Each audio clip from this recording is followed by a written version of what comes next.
Qaydırıq biz uşaqlığımıza. JavaScript 19 B. A. Neyse ondan. Yes.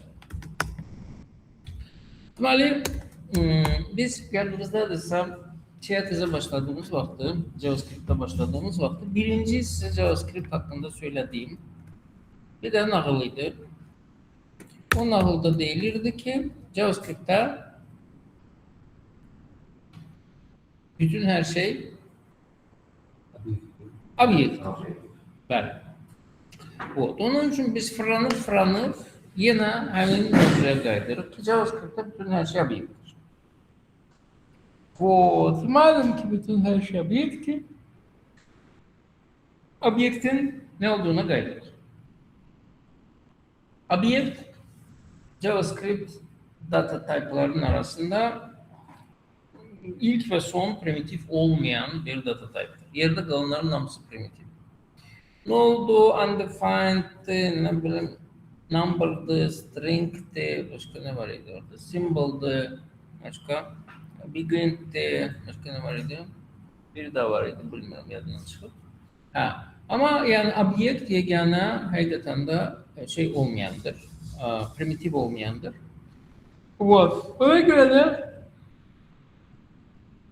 de niye obyekt primitif değil? Çünkü değil. Onun ile strukturu belədir ki bir obyektin içerisine biz çoklu data ilave edebiliriz. Array'de olduğu gibi. Onun için array'de olduğu gibi bunu yaradanda da mesela için bu formada yaratmak mümkündür. Tamam mı? Yani bu şekilde biz bunu yaratsak ama böyle yok tabii ki script'in içerisinde. O zaman görecek ki bu bize teşekkürler bir figür metadası verir. Verdi mi? Vermedi. Burada da obj deyir ki nedir? Bize deyir ki obj bundandır. Tamam. Açılır. Bakır ki prototip yapayım. Evet, süper. Böyle işler. Bunun için biz yani bu formada daha yaratmak mümkündür ama biz adeten bunu bu şekilde yazmırıq. Yani ki elə bununla əvəz eləyirik, çok daha kısalır. Yani. Ondan sonra terminleri bir balıcaya da salırıq. Bizim obyekt adeten cütlüklerden ibarətdir. Property ve value cütlüklerinden. Tamam mı? Yani ki bizim burada bir obyekte ait olan bir neçə dənə xüsusiyyət olabilir. Yani ki hususiyet ne işe yarıyor? Hususiyet obyekti tasvir etmek için yarıyor. Yani ki saçı, gözü, qaşı, ne bileyim filanı fiş mekanı. Yani çekisi, ölçüsü, ne bileyim filan fiş mekanı. Bütün hamısı birer property'dir ve onların herəsinin özüne göre value'su var. Bunlar birbirinden virgüllerinden ayrılır. Bu şekilde olabilir. Bununla alakadar numune bir başa risk. Mesela tutalım ki bizim neyimiz olsun.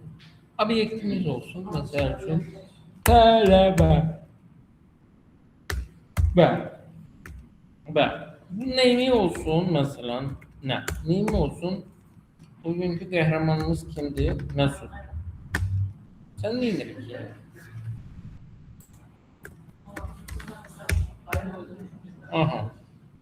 Tak. Ondan sonra bunun mesela için ne olsun? Mesela için tutalım ki istehsal tarihi olsun.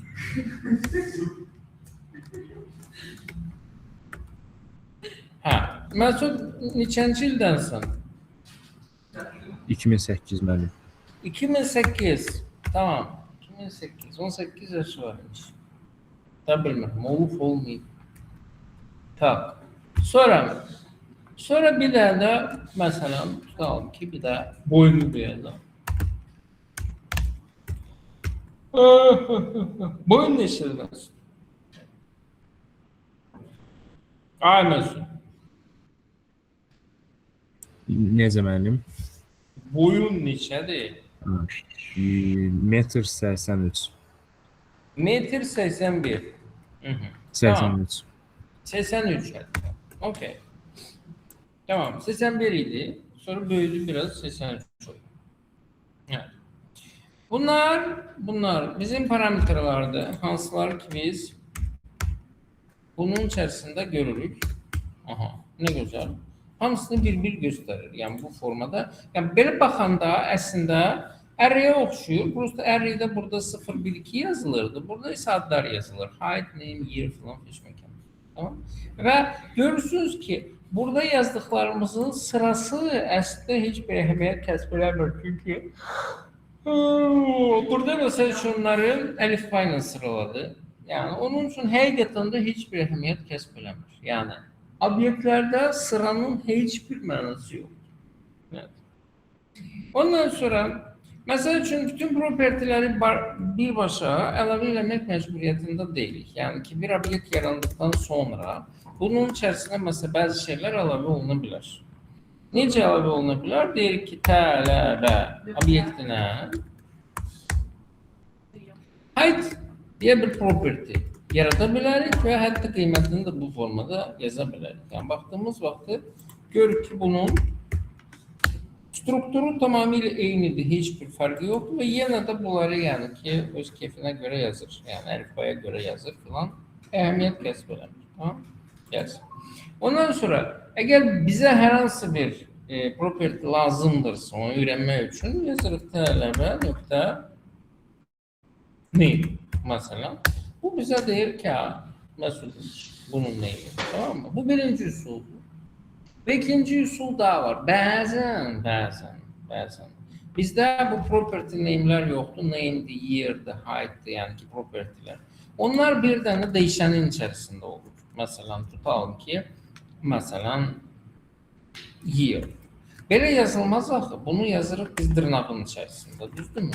Eğer bu dırnağın içerisinde yazılmış string kimi verilmiş bir değişendirse o zaman biz bunu bu şekilde verebilmeliyiz. Yani böyle yazsak bu bize undefined diyecek. Niye? Çünkü tələbə obyektinin içerisinde P adlı property yoktur axı.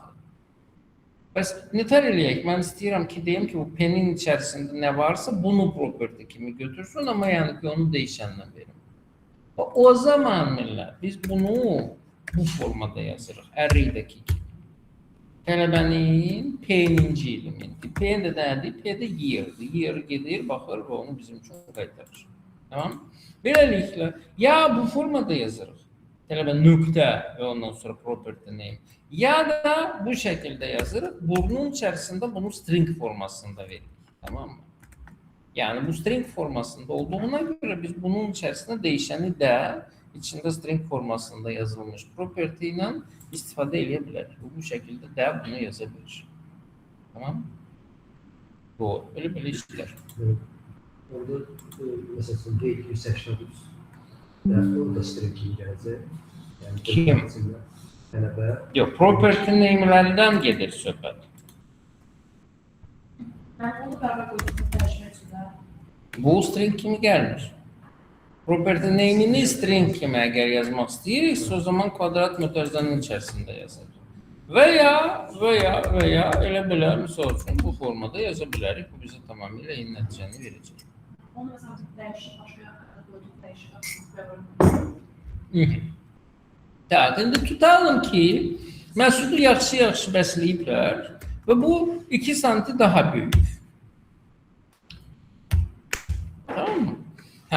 O hiçbir problem yoktu. Bakırıq, görürük ki, yani ki buraya yazılmış parametre çok asan bir şekilde değiştirmek de mümkündür. Yani ki sıfırdan yerleştirmek ve yani değiştirmek yani oldukça necə deyirlər, asan şeyler. Tak, başka neyək? Başka mesele için tutalım ki bunun içerisine biz herhangi bir ne əlavə eləyək? Mesela bilmiyorum. Ne olsun? Ne? Soyadı neydi? Tamam, söyleyeyim olsun. Mesut neydi? Mesut Yılmaz. Tamam, neydi Mesut? Halil. Tamam. Xəlilovmuş. Xəlilov. Beləncə. Və belədik. O da burada çıxdı. Tamam. Sonra fikirləşdik ki, yox, Xəlilov gözəldir, amma yəni ki, keçicidir. Qalıcı bir şey deyil, istəmirəm mən vəbşə soyad. Yəni sabahları məsəl üçün evləndi, məsələn, arvadın familiyasını götürdü. Yəni nə lazımdır? Yəni heç lazım deyil. Onun üçün məsəl üçün silmək istəyirəm mən. Sönəyimi, vəbşə ümumiyyətlə yeridir bilir. Onun üçün deyirik nə?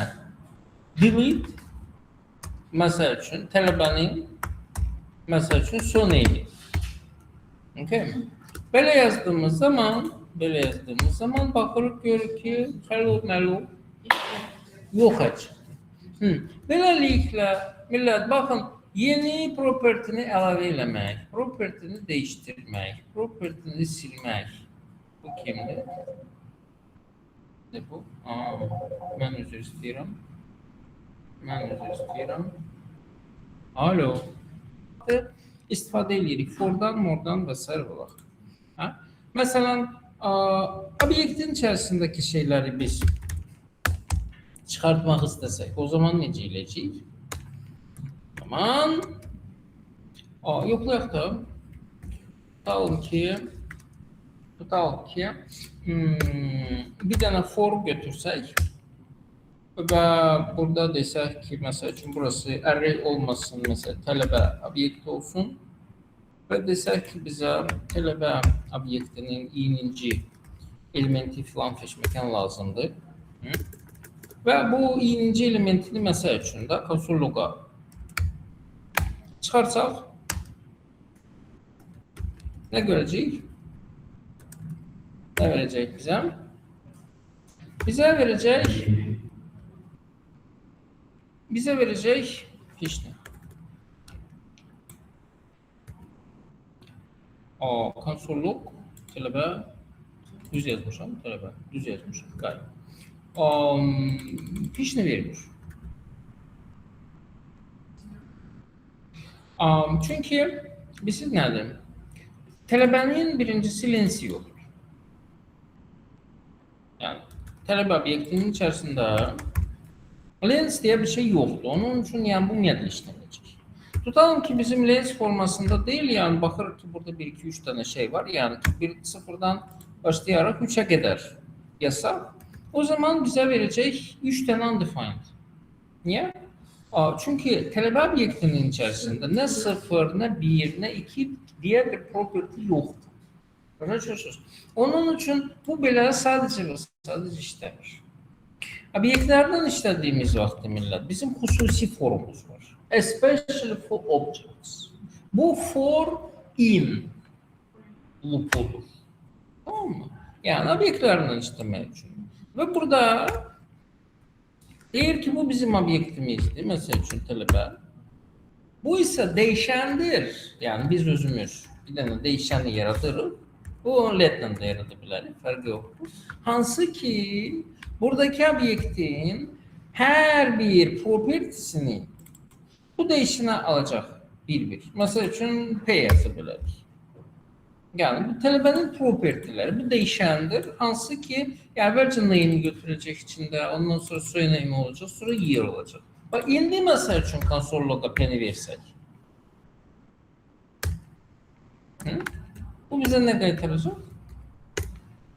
Bu bizə qaytaracaq, baxın, name, year və height. Növbə ilə. Əvvəlcə bu, sonrasan. Nə? Birinci söhbəti deyil əslində, amma yəni eləməyə çalışır da. Sonayım yoxdur. Niyə? Sonayımı silmişik burada. Tamam. İndi bizə nə lazım? İndi bizə lazımdır ki, bunu o ulenin içərisinə soğaq. Yazıram buradakı ulenin inner HTML-inə mən istəyirəm ki, hər dəfəsində əlavə eləyək. Lilərin içərisində məsələn penny. Tamam. O zaman burada name, year və height yazır. Yanında bir də value'sunun da yazılmasını istəyirəmsə. O zaman tələbə.p Yaza bilmirəm yadınızdadırsa, çünki yoxdur elə bir property. Onu neçə yazırdıq? Kvadrat mötərizənin içərisində. Tamam mı? Ha. Onun üçün deyirəm ki, burada mesela 2 nokta üst-üstə də olsun aralarında. Burada isə tələbənin P-ninci valuesunu istəyirəm desəm, o zaman mənim üçün bunları bu formada göstərəcək. Tamam? Ölçdünüz?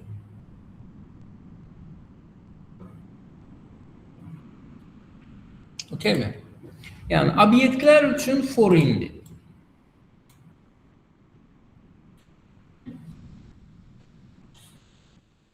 Вот. Beləliklə, prinsipçə obyektlə biz 3 dənə, 4 dənə daha doğrusu əməliyyatın 4'ünü də görmüşük. Bu CRUD əməliyyatları deyilir bunlara. Create, read, update və delete. Yəni bu create'dir, bu read'dir, bu update'dir və bu da delete'dir. Yəni hər cür elementi burada şeyləmiş. Tamam mı? Bunlara əsaslanaraq, bunlar nə üçün lazımdır ümumiyyətlə? Bunsuz yaşamışıq da indiyənəcək. Bunlar nə üçün lazımdır? Deyim sizə. Məsəl üçün, əgər bizim çoxlu sayda parametrimiz mövcuddursa,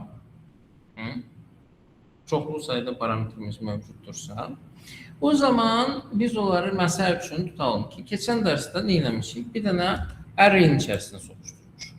Tamam, məsəl üçün, id x, y, shape, size, speed. Yes? Yes. Tamam. Soxuşturmanın soxuşturduğu kontası orada balaca bir amma var. Amma ondan ibarətdir ki, array əslində bunun üçün nəzərdə tutulmuyor. Array'in içərisinə adətən yerləşdirirlər eyni tipli məlumatları. Tamam, məsəl üçün adlar filan kəs. Və ya misal üçün də hər bir tələbə üçün bir obyekt yaradılıbsa, o zaman obyektləri yerləşdirmək. O okeydir, problem yoxdur. Amma biri ID-dir, hansında ki, həm hərf var, həm rəqəm var. Biri XY-dir, yəni ki, bunlar rəqəmdir. Biri shape-dir, bu ümumiyyətlə indeksdir. Biri size-dir, EM olaraq. Biri speed-dir. Tamamilə fərqli şeylər. Onun üçün bunları array'in içərisində yerləşdirmək çox ağıllı bir iş deyildi və bunun da biz peşmançılığını daha sonra çəkdik. Niyə? Çünki burada bunlarla işlədiyimiz vaxtda burada gic-gicə indekslər yazmışıq. Yəni həqiqi mənada gic-gicə indekslərdir. Hansılar ki, yəni belə tamamilə fiyaskodur da. Yəni bunu kiməsə göstərsən, o deyəcək ki, oyna, bu nədir? Yəni C2, C4, C nə bilim, zırt filan, yəni bir şey olar. Tamamilə mənasız bir şey. Onun üçün, əgər fərqli tipə sahib olan parametrlarımız varsa və onlar da bir neçə dənədirsə və biz də onu müəyyən bir vahid strukturun içərisində şeyləməliyiksə, toplamalıyıqsa, cəmləməliyiksə, o zaman biz array'dən yox, o zaman obyektdən istifadə eləmək daha məqsədə uyğun olar. Məsəl üçün, tutalım ki, mən bunu götürüm, tamam. İndi burada bir dənə 19B yaradım və onun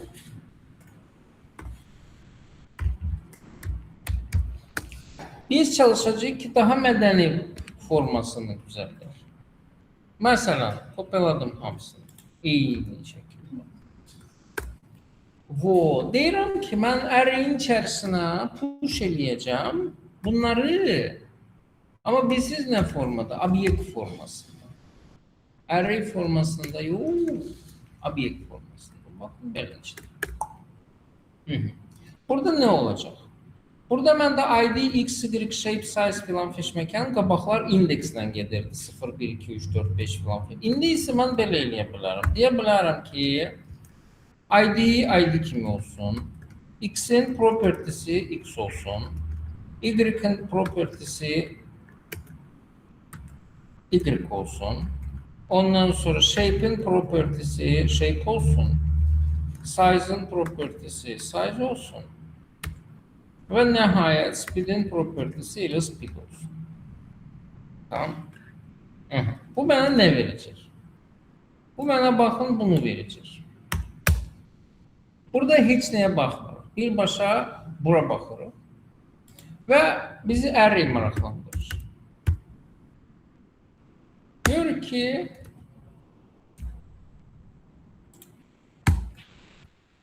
bizi array maraqlandırır. Bir neçə saniyə keçsin. Ondan sonra array'e baxaq. Görür ki, array'in içərisində baxın obyektlər yaranır. Və biz burada görürük ki, nədir? Bunun id'si çiçəkdir, x'i budur, y'si budur, shape'i budur, size'ı budur, filanı budur, feşməkanı budur. Yəni, hər bir rəqəmin nə mənaya gəldiyi aydındır. Okey mi? Yəni ki, hamısında da eləncədir. Yəni ki, burada hamısına baxdığımız vaxt görür ki, id'si nədir, shape'i nədir, Aydındır mı? Yəni ki, object formasında, zadın içərisində nəsə yazmaq bizim üçün möhtəşəm bir imkan yaradır. Bunlar bir damcı, biraz uzun kimi yazılmış olduğu. Hərçənd birazdan sizdən sir açacağım. Tamam. Burada sirlər çoxdur. Okey.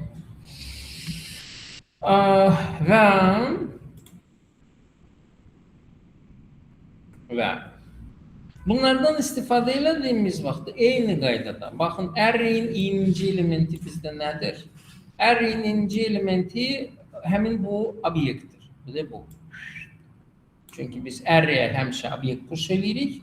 Onun üçün array'in 20-ci elementi bir obyektdir. Hansı obyekt? Misal üçün həmin bu çiçək obyektidir. Cim. Tamam. İndi burada biz yazırdıq C0. C0 nə idi bizdə? C'nin ailesi. Okey mi? Ondan sonra burada C'nin ikincisini H'la müqayisə edirik. Bu H'la müqayisə olunan neydi? C'nin Y'ı. Eyni qaydada burada deyirdik ki, C'nin Y'ı bərabər olsun, plus bərabərdir nə? C'nin neyi? Speed. Hətta və hətta baxın, S hərfinə basan kimi bu özü bilir ki, C'nin içərisində belə propertilər var. Sonra C'nin birincisi bu neydi? Bunun X'i idi. Nədən asılı idi? Y'dən asılı idi. Nə gözəl. Sonra C1 neydi? C1 X idi. Left çünki. C2 Y idi. Ondan sonra bu nədir? Font size. Bu size'dir. Ondan sonra prinsip все. Prinsip все.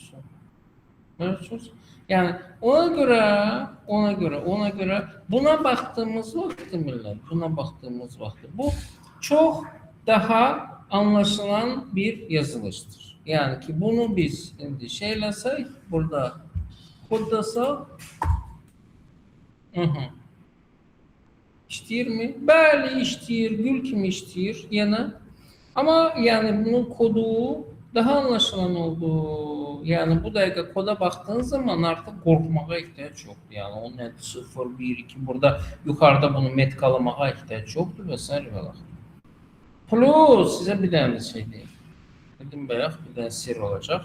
Eğer ki property ve onun value'sunu ihtiva eden değişen eynidirse, yani id'dir, x'dir, y'dir, shape'dir, size, speed'dir. O zaman bunları bu formada yazmaya ihtiyaç yok. Bunlarıyla biz birbaşa bu şekilde yazabiliriz. Tamam? Yani ki böyle endrabadi formada bunu yazmasak da olar. Yani çok daha sade, yığcam ve kısa formada bunu yazmak kifayet. Okay? Yani bir yana da baksanız göreceksiniz ki Səttar Bəhlulzadənin əsəri fonunda bizim çiçəklərimiz belə düşməyə davam edir. Okey. Başa düşdünüz niyə obyekt? Qəşəng bir şeydir. Yəni ki, əslində bunun daha da irəli şeyləri mövcuddur, imkanları mövcuddur. Prosta hələlik bunları bu qədər keçirik. Ondan sonra ileriki derslerde aydın meseledir ki onun da derinliklerine girəcəyik. Tamam? Вот. Başqa obyektlərdə nə var idi? Yadınızdadırmı? Qaydırıq buram. Təzdən. Başqa obyektlərdə nə var idi? Başqa obyektlər var idi, property'dən başqa method. Method nədir? Method əslində eyni property'dir. Prosta əgər bu standart property value cütlüyü obyektin əlamətini göstərirdisə, bizdə bəzən bəli, hərəkətini göstərir. Feil mənasında istifadə olunur. Yəni ki, bu nə edə bilər və ya nə edir, nə etməyə qadirdir. Okeymi? Yəni, məsəl üçün, yiyir, yatır, xorulduyur, axsırır, ilan peşməkən. Вот. Əgər bu bir funksiyanı icra edirsə, o zaman burada bir dənə value olmur. Burada olur function.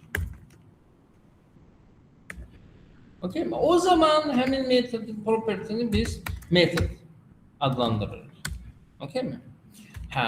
Вот. Ama prinsipçi eyni şeydir də. Eyni şeydir. Sadəcə metodu çağırdığımız vaxt bu funksiya olduğuna görə arxasında yumru metodizə qoyuruq ki, o kol olunsun. O çağırılsın. Tamam? Misal üçün. Bu bir faktdır ki, bizim məhsul balamız 2008-ci ildən. Bu bir faktdır. Bunun pasportunda yazılır. Ama soruşanda ki, Mesut, neçə yaşın var? 18. Aha. Hardan bildin? Hansı ayda doğulmuşdum orada? Mesut'tan soruşuyorum. Deməli, o neyinadır?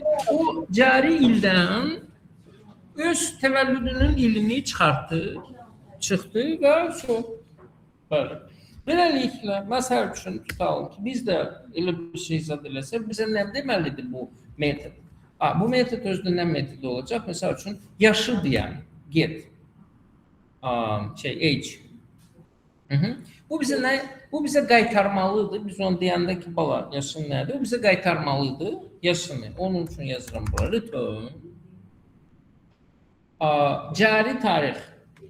New date. Ondan bizə nə lazımdır? İl lazımdır bizə. Onun üçün buraya yazırıq get full year. Buradan çıxırıq year. Düzdürmü? Nə? Beləncindən çıxırıq. Ondan sonra baxırıq ki, bu nə işə yarayır? Baxırıq.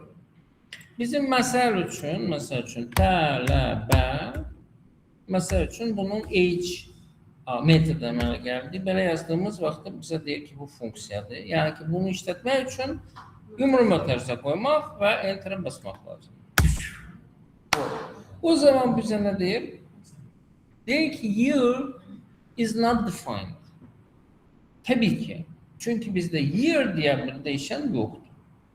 Bizdə tələbə obyektinin year property'si var. Yəni buraya yazsaq tələbə.year yazsaq.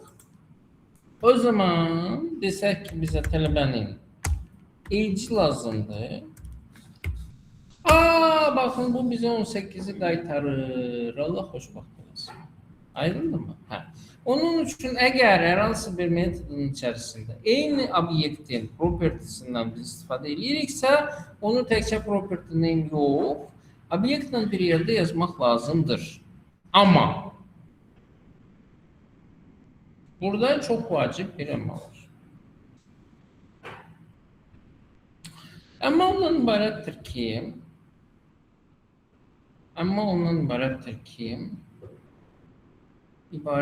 ki, burada çox əmma var. Bir deyil, iki deyil, bir söz. O qədər çox əmma var ki, bilmirəm hansından başlayaq. Gəlin birindən başlayaq. Mən burada deyirəm ki, mənə bir dənə də tənbəl üçün obyekt lazımdır. İstəyirəm ki, o elə necə deyərlər, bunun kimi olsun. Okey mi?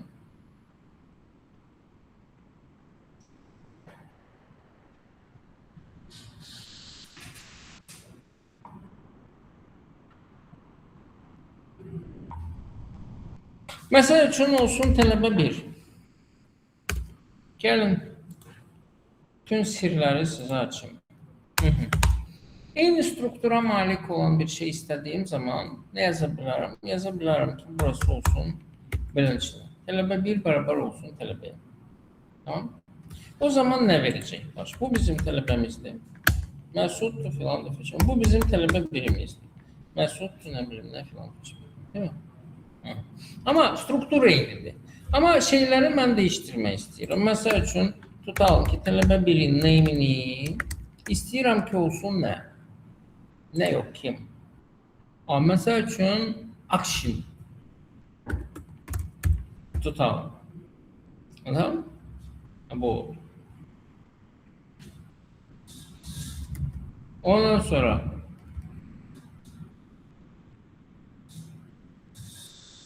neyi var bunun başka? Year var. Action year'ın neçədir?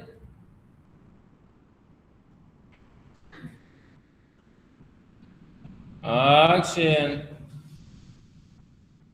Action başını koydu yattı. Getdi. Qorxusundan qaçdı.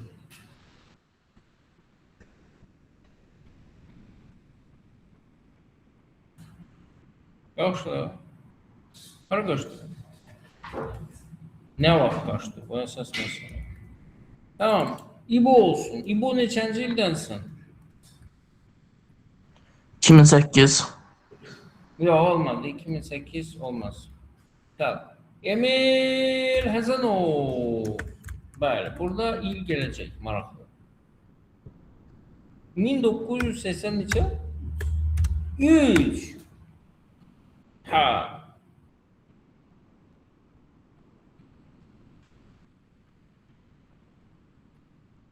Okay. Yerdə qalanlar, məsəl üçün, height maraqlı deyil, yerdə qalanlar yuxarıdakı şeyin eynidir. Yəni ki, baxırıq ki bizim tələbə 1 kimdir? Emil'dir, ili 1983'tü filan fişməkən, değil mi? Gözəl. Bəs tələbə?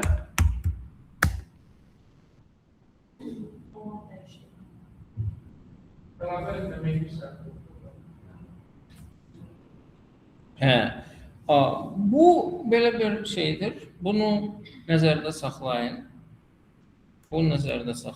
Bu belə stratejik səhvlərə gətirib çıxara biləcək bir şeydir. Bunun niyə belə olduğunu necə daha sonra izah edəcəm. Tamam, onun üçün belə elədim. Mən başqa cür nə eləyirəm? Mən burada boş bir obyekt yaradıram tələbə 1 üçün və bunlara da yeni şeylər şamil edirəm. Tamam, indi məndə məsəl üçün tələbə oldu, Məsud, tələbə 1 oldu, Emil. Tamam, indi mən Emil'ə bir dənə də age metodunu, funksiyasını çalamağa çalışıram. Deyirəm ki, bu da tələbənin age metoduna bərabər olsun. Tamam? İndi desəm ki, məsəl üçün, ay tələbə, sənin age'in nədir? Sənin age'in nədir? Ay gözəl. O bizə deyəcək ki, bunun age'i 18. Sorsam ki, tələbə 1'in age'i neçədir? Bu da 18.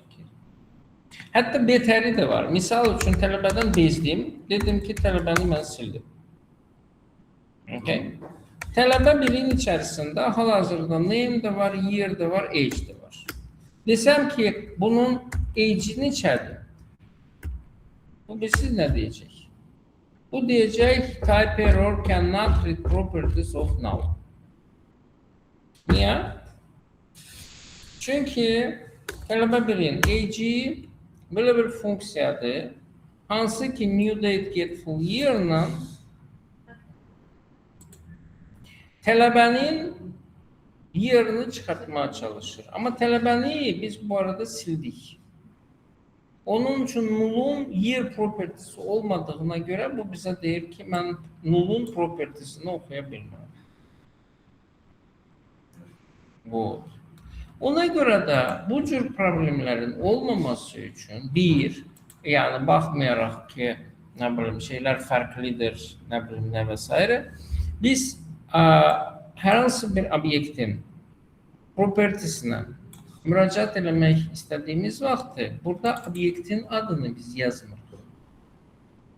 Əgər bizə məhz bu funksiya hansı obyektin içindədirsə, məhz o obyektin, məsəl üçün, hansısa propertisi lazımdırsa, burada obyektin adı əvəzinə yazırıq this. This nədir millət? Tərifini deyəcəm. Bu tərifi 54, 5, 10, 15 dəfə təkrarlayacaq. This bir funksiya ya da metodun içərisindəki this həmin funksiya və metodunu çağıran obyektdir. Okay? Funksiya kim çağırırsa, hansı obyekt onu çağırırsa this onun üçün odur. Tamam? Məsəl üçün bizdə baxırıq. Tələbə obyektin içərisində age funksiyası var. Belə bir funksiyadır. Bir də tələbə 1 obyektin içərisində age funksiyası var. Belə bir funksiyadır. Aralarında fərq də var. Var fərq?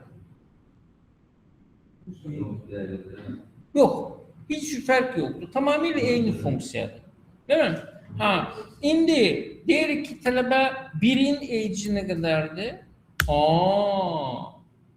Bəs yaxşı, tələbənin age nə qədərdir?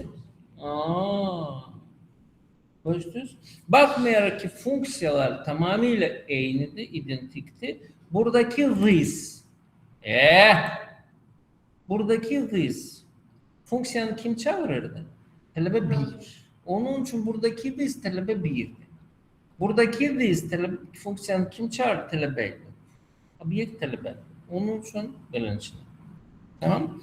Hətta və hətta bunu biraz daha fərqli yazmaq mümkündür. Bu funksiyanı biz vəbşə ümumiyyətlə şöyle çıxarda bilərdik. Yaza bilərdik ki, bizim funksiyamız var. Adı misal üçün tutalım ki, yaşdır. Okay? Belə bir funksiya var. Okay? Burada, məsələn də, deyirəm ki, tələbənin, məsəl üçün, age şey olsun, bərabər olsun, misal üçün, yaş funksiyasına. Tamam mı? Burada da eyni qaydadır. Tələbə bir zadı yaş funksiyasına bərabər olsun. Okey mi? Yəni, ona görə bu dəqiqə baxsaq, məsəl üçün, tələbə nədir? Yəni, belə bir şeydir, age funksiyadır, gözəl. Ondan sonra tələbə 1 nədir? Age funksiyadır. Özdə eyni funksiyadır. Çünki burada biz eyni funksiyanı şamil eləmişik. Düzdür mü?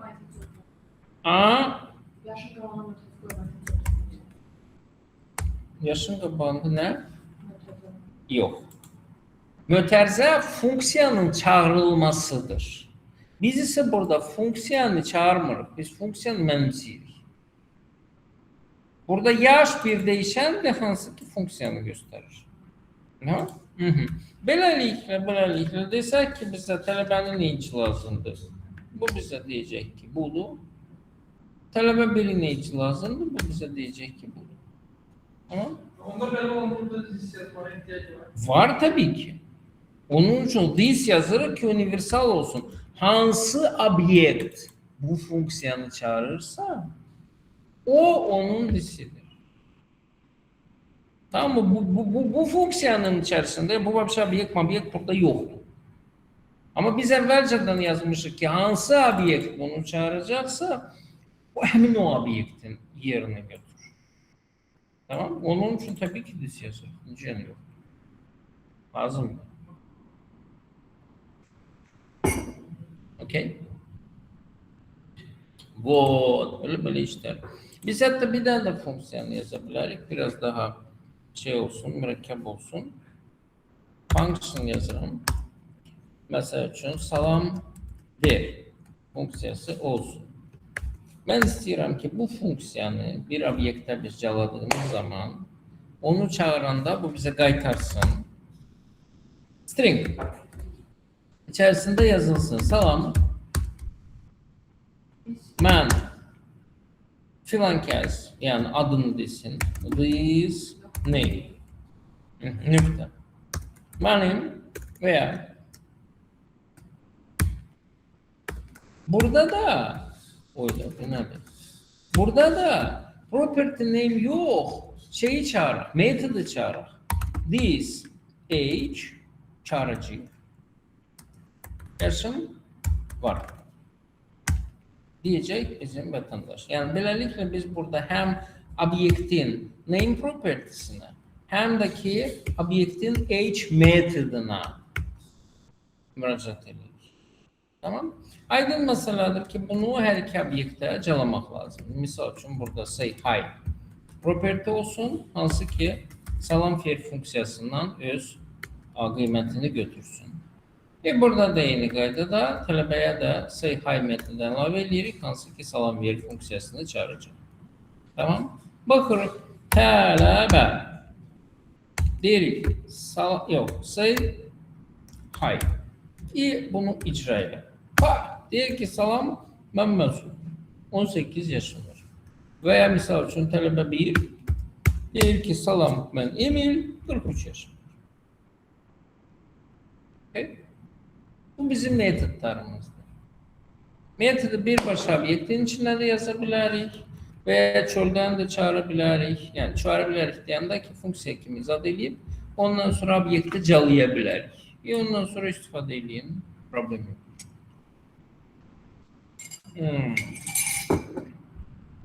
Tamam. Başka neye fikir verək? Başka buna fikir verək. Biz bunları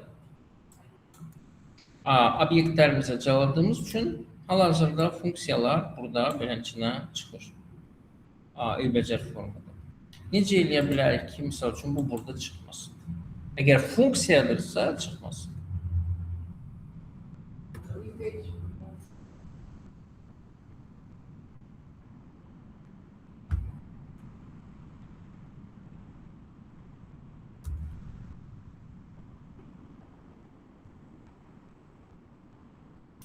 Baxa bilərik də, məsəl üçün tutalım ki,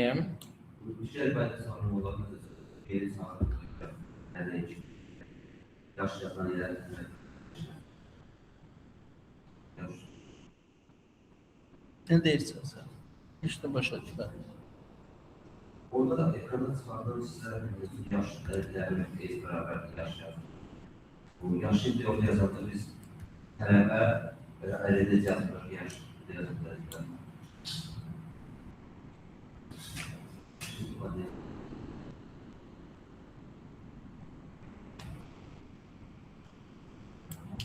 Funksiya bunun tipidir. Bunun tipi stringdir, bunun tipi number'dır, nə bilim nə. Bunun tipi funksiyadır. Yəni desək ki, tələbənin age nədir? Bu deyir ki, funksiyadır. Bunu biz başqa cürünə də görə bilərik. Bizim bunun üçün belə bir metodumuz var. Type of. Baxın.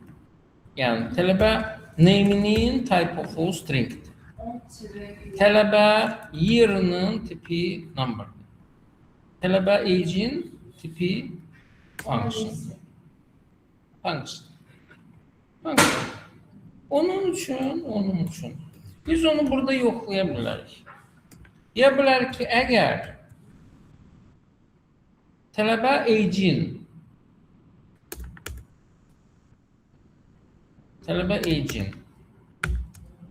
type of'u function değilsə o zaman ulenin indiriş temeline bunu əlavə elə. Gördünüz o bir şey işləməz. Niye? Çünkü age değil, burada yazacağıq P. Gördünüz çıxdı ancaq name year height. Age-lə say height çıxmadı. Və ya deyə bilərik ki, əgər bunlar funksiyadırsa, o zaman bizə onun özünü yox, onun icrasının nəticəsini çıxar. Bunun için bunu burada çıkartmalıyız da, yani ki özünü yok icrasının neticesi. Bunun içerisinde ben diyebilirim ki bana ya kıymeti ya da eğer funksiyadırsa icrasının neticesi çıksın. Neden asıl olarak bu çıkacak? Bəli, eğer type of function'ı beraber değilse o zaman çıkacak value. Excel'da ise çıkacak icrasının neticesi. Bakırım. Dabadabam. Görürsünüz ki AG18 yazıb. Sayhaya ise yazıb ki salam ben Mesut filan Facebook'tan zırhdır. Tamam. Bu. Böyle işler. Ona göre de aydın meseledir ki burada istediğimiz şeyi eləyə Her şey bizim şahsi fantaziyamızdan asılıdır. Obyektler geçen güzel şeylerdi. Onlardan istifade etmeye ihtiyacımız var. Bunlarla daha da güzel biz işleyebileceğiz. Ama tabii ki bunun için biraz vaxt lazımdır bize. Ve prinsipçe vaxtımız var. Bu. İndi size bir tane spoiler. Benim yuxum gelir bu dəqiqə. Onun için spoileri veririm ve çok. Bugünkü söhbətimizi bağlayırıq. Onsuz da action da yoktur. Action bizden tez getdi yatmağa. Deməli, spoiler nədən ibarət? Millət, biz hal-hazırda sizinle JavaScript'in core variantını keçdik. Yani ki esas şeyi bitirdik. Çok. Yani hal-hazırda prinsipçe sizde minimum aletler dəsti mevcuttur ki onlarla istediğiniz şeyi düzeltebilirsiniz. Yani biz siz ne diye misal için 100 yıl bundan evveli götürək. O zaman tutalım ki de dülgerin neyi olurdu? Bir tane çekici olurdu. Bir tane ne olurdu başka? Mişarı olurdu. Başka baltası olurdu. Başka? Lagundası olurdu. Yok. Bəs yaxşı nə bilim, bilmirəm, hansısa stanoku olurdu. Yok. Lazer olurdu. Yok. Yani elə buydu. Yani baltaydı, çekiciydi, mişar idi. Uzaq başı nə bilim. Qəlbətin deşiyi açmaq üçün nəsə bir şey var idi filan feşməkan. Böyle şeyler. Tamam mı? Ama onlar harikalar yaradır. Ay ne bileyim nakışlar, ne bileyim şebekeler, ne bileyim ne filan feşməkan hamısını ondan eləyirlər. Okay mi? Yani aslında bu aletler dəsti kifayətdir ki harikalar yaradasın. Ama yani ki həmin o ibtidai aletlerle eğer harika yaratmaq istəyirsansa o zaman böyle ustalıq dərəcən yuxarı olmalı. Tamam mı? Yani onun için hal-hazırda mesela müəyyən şeyləri yazmaq üçün əziyyət çəkmiş ola bilər. Bir de ikinci bir məqam var ki o aletlerin sayını arttırmaq mümkündür. Yani ki orada elə aletler eləmək olar ki mesela onlarla bəzi şeyləri eləmək çok daha sade olacak. Yani bunun frezası var, bunun sverlosu var, bunun ne bileyim bilmirəm nə deyirlər ona. Nə bilim. Stanoku var, bunun nə bilim neyi var, bilmirəm. Lagundası var, nə bilim neyi bir vagon şey var. O aletlerin şeyi arttıkça eyni şeyleri bilirsin aslında. Ama daha dəqiq eləyə daha sürətli eləyə daha qısa eləyə vesaire ve ola bilsin ki artık ustalığa belki de böyle yüksek dereceli ustalığa ihtiyaç kalmır. Niye? Çünkü həmin aletler bazı şeyleri üzerine götürür. Tamam? Bu. Bunun için bizim böyle deyək də ilkin aletler dəsti sizde mevcuttur. Her şeyi bilirsiniz ama bilmədikləriniz çoxdur. O bilmədiklərini biz növbəti mərhələdə eləyəcəyik. Yani biz hal-hazırda böyle spiralvari bir şekilde gedirik. Birinci şeyi zad elədik, tamamladık. İndi eyni şeyleri keçməyə başlayacağıq ama daha derin. Yani eyni mövzulardır, imtası yeni aletlerdir, əlavə imkanlardır, indiyənəcən içine girmediğimiz hususiyetlerdir vesaire ve bak. Bunun için bizim istifadə edəcəyimiz mənbələr də fərqlənəcək. Yəni ki, bundan sonra biz keçəcəyik derslerimizi bu saytdan. javascript.info saytı. Bu saytın içerisinde böyle benden başka her şey var JavaScript'le alakadar. Okey, ne? Allah hoşbaxt eləsin, ben ne deyirəm ki. Bu bomba saytı birinci növbədə ona görədir ki, bu tez-tez yenilənir. Baxın, son yenilənmə tarixi bunu dünənləri nəsə bir şey əlavə ediblər. Bu bir.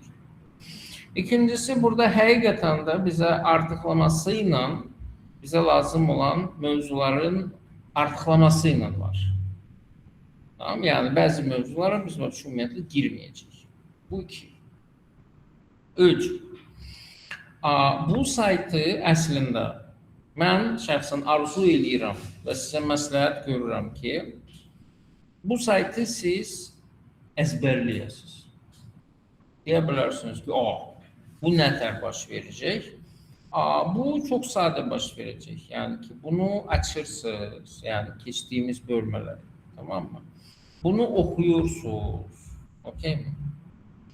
Buradaki example'lar, zatlar hamısını run edirsiniz, baxırsınız ki, o sizə hansı nəticəni verir. Bunun kodu redaktə eləmək olar, yəni ki, öz dəyişikliklərinizi eləyə bilərsiniz və s. və baxır. Yenə də baxarsınız ki, nə dəyişir. Okay. Ondan sonra hər bir bölümün sonunda var summary. Okay. Bu summary'ləri neyniyərlər? Summary'ləri, yəni fərqi yoxdur. Yəni düzdür, qızlara bu biraz daha təbii gələcək. Oğlanlar deyəcəklər ki, nə bilim, nə filan. Amma yəni ki, bu mənim məsləhətimdir. Bir dənə qalın, bir dənə dəftər götürürsünüz. Baş səhifəsində yazırsınız JavaScript. Okay. Və oxuyub üzərindən keçdiyiniz bütün bölmələrin summary'lərini sadəcə və sadəcə əllə köçürdürsünüz həmin bu dəftərə. Tamam. Deyə bilərsiniz ki, bunun bizim üçün hansı xeyri olacaq? İzah edirəm. Bəlkə də bilmirsiniz. Yəni, mən eyni şeyləri bu günləri uşağıma izah eləmişəm. Niyə? Çünki, yəni ki, abituriyentdir bu illəri universitetə verir, kodlaşdırma eləyirdik. Yəni ki, imtahandan iğrənc bir bal yığır. Tamam, yəni 3 il bu uşağın 5 dənə müəlliminə pul tökmüşük, yəni bir maşının pulu getdi ora. Amma yığdığı bal və bir şey ümumiyyətlə oxumasaydı, hamısını atsaydı, ondan çox bəlkə yığardı. İnandırım sizi. Vot. Onun üçün onu izah eləyirdim ki, bala, sən öyrənməyi hələ öyrənməmisən. Universitetin sən həyatında ən böyük rolu ola bilsin ki, o sənə öyrənməyi öyrədə. Yəni ki, buna self-study deyirlər. Öz başına öyrənmək. Siz niyə buradasınız hamınız? Çünki bəli, tək başına self-study ilə öyrənə bilmirsiniz. Görürsünüz? Yəni, mənə nəsə bir şey lazım olduğu zaman mən gedirəm, tapıram məsəl. Coursera-da, yəni ki, Udemy-də bir dənə kurs. Onu alıram, yəni pulsuzunu ya da pullusunu, endirimlisini, nə bilim, nə filan feçmək. Ondan sonra baxıram, özümü öyrədirəm. Necə öyrənirəm? Baxıram, bəzi şeylərə ola bilsin ki, 5 dəfə baxıram, ondan sonra yazıram, ondan sonra kodların özüm yazmağa çalışıram filan feçməkən. İndi izah edirəm, bilməyənlər üçün. Əgər ki, siz sadəcə oturub mənə baxırsınızsa və qulaq asırsınızsa, nə danışıram? Okay? Məsəl üçün, gecə tutalım ki, səsimi açın, bir başınızı yastığa qoyun, mən oradan danışım, siz də qulaq asın. Yəni, o danışdıqlarımın siz ancaq və ancaq 15%'ni yadda saxlayacaqsınız. 15%. Tamam mı? Yəni 15%. Elə mənim uşağımın elədiyi də oydu. Yəni repetitorun yanına gedirdi, ancaq onun danışdıqlarını qulaq asırdı, nə qaldı. Tamam mı? Əgər ki, siz eyni şeyləri daha sonra videosuna baxasınız və ya hardansa oxusanız, oxumaq, o zaman 15%'in üstünə bir də 25% daha əlavə olunur. Siz artıq 15% deyil, artıq 40%'ni mənimsəmiş olacaqsınız. Tamam mı? Əgər siz daha sonra həmin şeyləri bir də öz əlinizlə, qolunuzla yazsanız, qeyd eləsəniz, konspekt tutsanız, o zaman buna bir 30% daha əlavə olunur. Bu səfər siz artıq 70%-ına sahib olacaqsınız məlumata. Və axırda, əgər bunlarla əlaqədar siz bir də özünüz kod yazsanız, bu da növbəti bölmədir. Baxın, summary-dan sonra burada gəlir tasks. Tamam mı? Bu taskları bir də eləsəniz, bir 30% daha gələcək. Və o zaman sizin öyrənməyiniz olacaq 100%. Siz mövzunu mənimsəmiş olacaqsınız. Aydındır mı? Yəni ki, məşğul olmanın, öyrənmənin yolu budur. Bunları eləsəniz, o zaman bütün keçdiklərinizi mənimsəmiş olacaqsınız. Bu sizə elə bir ikinci şansdır. Niyə? Çünki burada hər şey, bütün mövzular sıfırdan başlayır. Amma əgər birinci dəfəsində biz hamısını yavaş-yavaş keçirdiksə, yəni burada yavaş-yavaş olmayacaq. Burada biz, necə deyərlər, bölüm-bölüm keçəcəyik hər dəfəsində. Çünki bir çox şey sizin zaten bildiyiniz şeylər. Ancaq bilmədiklərimiz məqamların üzərində dayanacaq. Tamam mı? Və nəhayət, bu saytda bir dənə də maraqlı mövzu var. O mövzu ondan ibarətdir ki, burada hər bir mövzunun sonunda bir də discussion bölməsi var. Baxın, comments. Okay mi? Və burada bu saytı oxuyan başqa insanlar, məsəl üçün kommentlər yazır. Mən sizə yuxarı dərəcədə bir də məsləhət görürəm ki, siz mövzunu bitirdikdən sonra bir də bu kommentlərə də baxasınız. Niyə? Çünki kommentləri oxuduğunuz vaxt siz başa düşəcəksiniz ki, bu dünyanın ən tupu insanı siz deyilsiniz. Sizin kimiləri də var. Onlar kommentlərdə məsəl üçün suallar verirlər, deyirlər ki, hay Allah, 5 dəfə oxudum, heç başa düşmədim, mənə bunu kim izah edə bilər və s. Və axırda orada gözəl izahlar olur.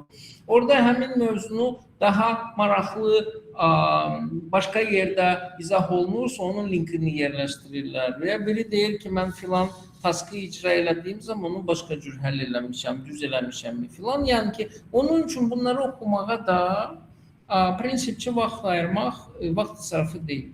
Çox gözəl bir, necə deyərlər, experience-dir və məsələn, tutalım ki, siz də sual verə bilərsiniz, başqasının sualına cavab verə bilərsiniz. Əgər birdən hiss eləyirsinizsə ki, o başa düşməyib, amma siz başa düşdünüz və onu izah eləmək istəsəniz və s. Aydındır mı? Beləliklə, bunu dediyim kimi, yəni ki, mənim tərənnümüm odur ki, siz bu saytı az qala əzbərləmiş olasınız ki, bunun həm bilik bacarıq nöqteyi nəzərdən, həm də əsas məqam. Əgər birdən sabahları front-end kursunu qutardınız, kurs işini yazdınız, qəşəng gözəl diplom aldınız və ondan sonra çaşıb dediniz ki, mən işləmək istəyirəm proqramçıyı. CV-nizi yazdınız və müəssisələrə göndərdiniz və sizi intervyuya çağırır. İntervyu ayrı bir aləmdir, millət. İntervyuda bir çox yerdə çalışırlar ki, gic-gicə suallar versinlər, hansıların ki, heç bir praktik əhəmiyyəti yoxdur. Sadəcə və sadəcə sizi pis vəziyyətə qoymaqdır məqsəd. Okay mi? Bax, o gic-gicə sualların bir çox cavabı bunun içərisində mövcuddur. Burada o belə uc nöqtələrinin ömründə heç vaxtı, necə deyərlər, ağlıma gəlməyəcək bir vaqon şeylər var burada, example'lar var. Tupoy suallar və onların cavabları. Burada mövcuddur. Hətta məsəl üçün bunu soruşsalar, bunu ən qısa necə cavablandırmaq mümkündür. Onun cavabları belə burada var. Onun üçün bu nöqteyi nəzərdən bu saytı ələ-vələ eləmək lazımdır ki, yəni ki, burada həqiqətən o axmaq sualların bir çoxunun cavabını tapa bilərsiniz. Yəni, o sizdə intervyularda da kömək eləyə bilər. Yəni, sizə axmaq sual vermişsiniz, siz axmaq sualın düzgün cavabını verirsiniz. Qarşıdakı adam başa düşür ki, yox, bu uşaq oxuyur. Bilir. Okay? Bir çox. Belə işlər. Onun üçün gözəl bir saytdır. Dediyim kimi, yəni sıfırdan, yəni ki, ən bəsitli Hello World-dan başlayacaq mövzularımız olacaq. Bunu oxumayacaq, heç narahat olmayın. Və yəni ki, gördüyünüz kimi 19-a qədər gəlmişik, yəni ki, 20 dənə dərsi belə core-la doldurduq. Bundan sonra bizim advanced JavaScript-imiz başlayır. Və o Advanced JavaScript-in müddəti ölüsü bir 4 ay daha gedəcək. Tamam. Ondan sonra biz React-a başlayacağıq. Tamam. So. Bu da sizin üçün spoilerdir. Bununla